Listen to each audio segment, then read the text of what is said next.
अच्छा जी, ये देखें, ये अब इसके अंदर आपने जो इसकी ट्यूबिंग्स हैं वो सामने रखनी है, ये जो 2 ट्यूबिंग्स हैं, और उसके बाद आपने इसको वेलक्रो के जरिए इस तरह बांध लेना, ठीक है। और ये जो है आपका, ये ऊपर आप इसको हैंग कर दें,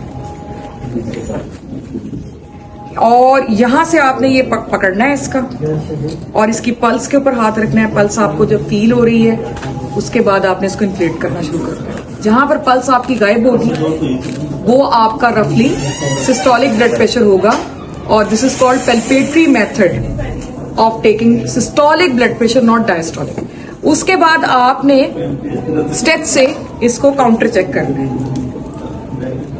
स्टेच जो है वो आपने क्यूबिटल फॉसा के अंदर रखनी है, ठीक है, मीडियल साइड पे। दिस इज क्यूबिटल फॉसा, ये मीडियल साइड पर आपने स्टेच रख ली है विदाउट पेल्पेटिंग ब्रेकियल आर्टरी, उसकी जरूरत नहीं है। और दोबारा से आपने 120 से थोड़ा ऊपर ले जाना है, क्योंकि 120 पे इसकी पल्स बंद हुई थी।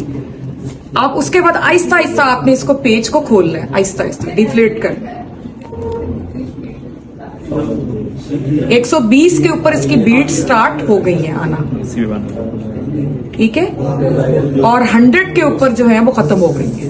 तो इसका मतलब है कि इसका ऊपर वाला ब्लड प्रेशर 120 है और नीचे वाला 100 है। तो पेल्पेटरी मेथड मैंने आपको बताया है जिससे सिस्टोलिक ब्लड प्रेशर लिया जाता है सिर्फ, और ऑस्कल्टेटरी बताया जिससे कि दोनों लिए जाते हैं, ठीक है। चलो।